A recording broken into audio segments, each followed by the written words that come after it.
जी बिस्मिल्लाहिर्रहमानिर्रहीम, अस्सलाम वालेकुम। हाँ जी स्टूडेंट्स, आज हमारा नेक्स्ट टॉपिक है force on a moving charge in magnetic field. It's very important question. ये लॉन्ग क्वेश्चंस में आता है, इसको आपने लॉन्ग क्वेश्चंस के हिसाब से अच्छी तरीके से प्रिपेयर करना है।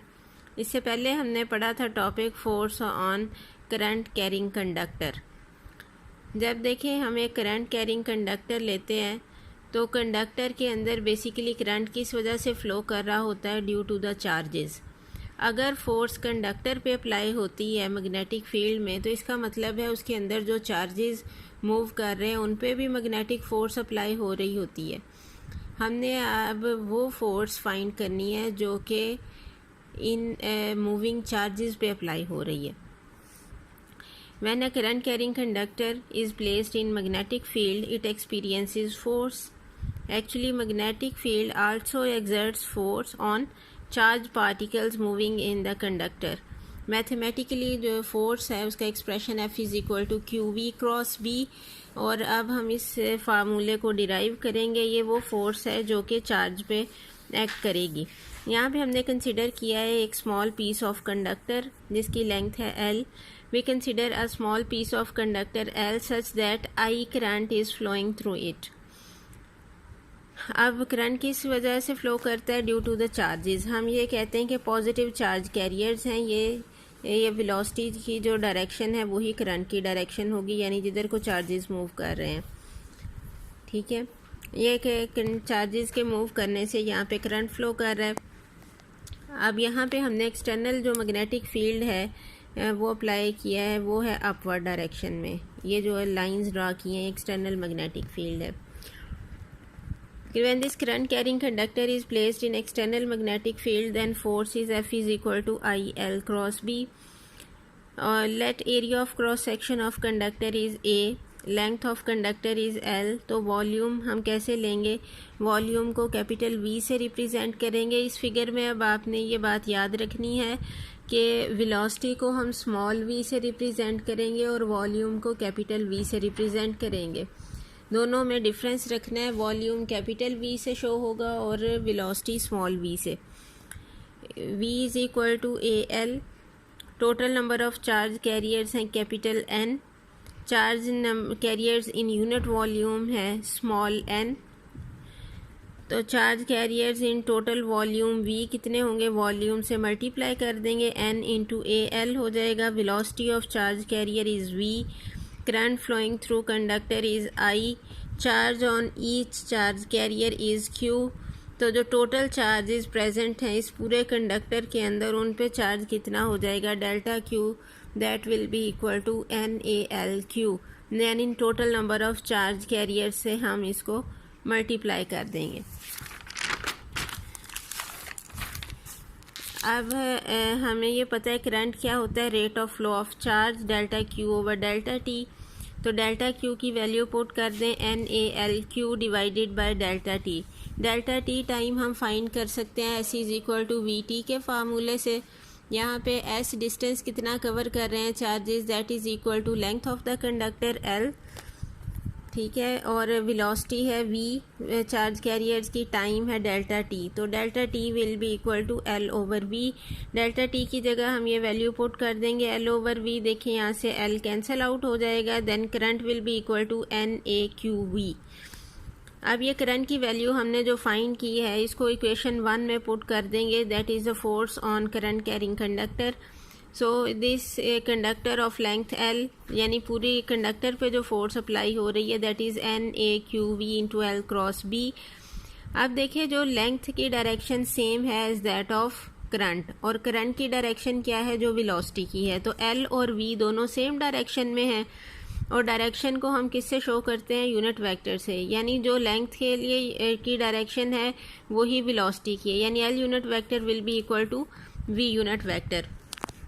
वेक्टर L किसके इक्वल आएगा, magnitude into L unit vector. तो इसको हम इस तरह से लिख सकते हैं,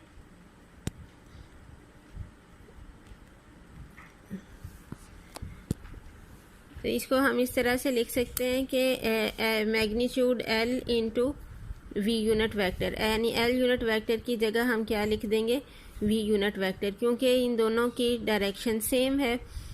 तो इसका मतलब ये है कि इस एक्सप्रेशन में जो इक्वेशन 3 का एक्सप्रेशन है, इसमें वेक्टर एल की जगह हम लिख सकते हैं L into V unit vector.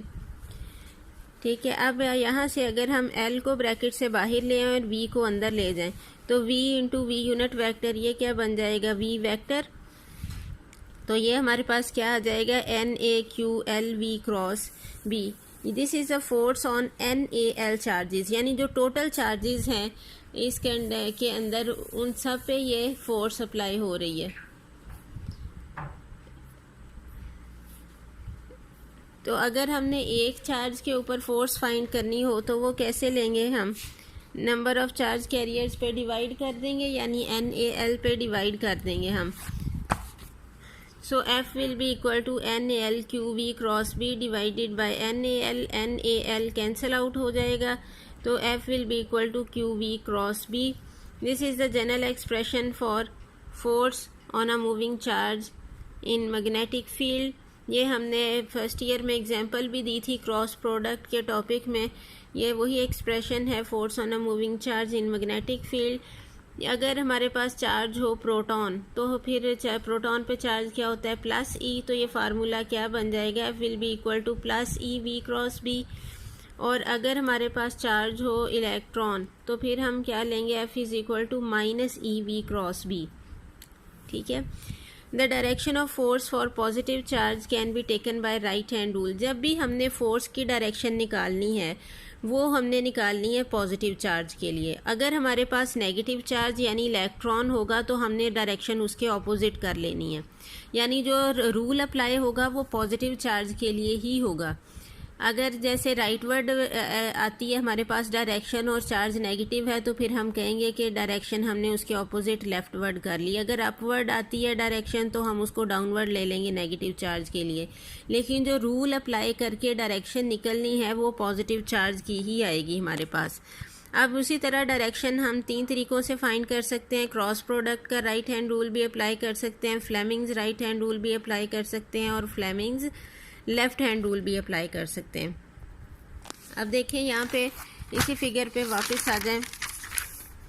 देखें यहाँ पे, अगर आप इसमें Fleming's left hand rule apply करते हैं तो किस तरह से अप्लाई करेंगे। देखें, आप फर्स्ट फिंगर को अब बी अपवर्ड है, तो फर्स्ट फिंगर को आपने ले लिया अपवर्ड।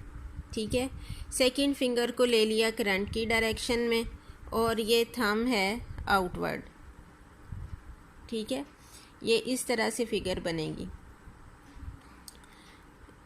यानी तीनों म्यूचुअली परपेंडिकुलर होंगे। बी अपवर्ड, ये बी हो गया, ये आई हो गया, और ये थंब फोर्स की डायरेक्शन को शो करेगा। ठीक, और अगर हम इस पे क्रॉस प्रोडक्ट का राइट हैंड रूल लगाएं, तो हम फिंगर्स को वी और बी एक दूसरे के परपेंडिकुलर हैं। देखें फिर हम किस तरह से अप्लाई करेंगे, फिंगर्स को कर्ल करेंगे वी से बी की तरफ, थंब अपवर्ड है। अगर Fleming's right hand rule apply करें, देखें मिडिल फिंगर को लेना है आपने बी की डायरेक्शन में, बी कर लिया आपने अपवर्ड। ठीक है, ये आपके थंब शो कर रहा है करंट की डायरेक्शन को। अब ये पाम से, यानी सेंटर से बाहर की तरफ, out of palm, normal to the palm, ये भी बाहर की तरफ होगी फोर्स की डायरेक्शन। तीनों रूल से फोर्स की डायरेक्शन सेम आएगी, यानी कि यहाँ पे एफ, वी और बी तीनों म्यूचुअली परपेंडिकुलर हैं, इनके दरमियान एंगल 90 डिग्री है। और हमें ये पता है कि अगर हम तीनों म्यूचुअली परपेंडिकुलर हों तो एक्स, वाई और जी एक्सिस की तरह इसको इस तरह से ड्रा करते हैं, इसलिए हमने फोर्स को जी एक्सिस के अलॉन्ग ड्रा किया। Direction of force using right hand rule किस तरह से लेंगे, rotate the first vector toward second vector through the smaller angle, curl the fingers of right hand in the direction of rotation, directed thumb will point in the direction of force। ये यहाँ तक अभी ये topic थोड़ा सा रहता है, आगे ये कंटिन्यू है, इसको हम कल कंप्लीट करेंगे। और ये इम्पोर्टेंट क्वेश्चन है, लॉन्ग में आता है, इसको आपने बहुत अच्छे तरीके से तैयार करना है।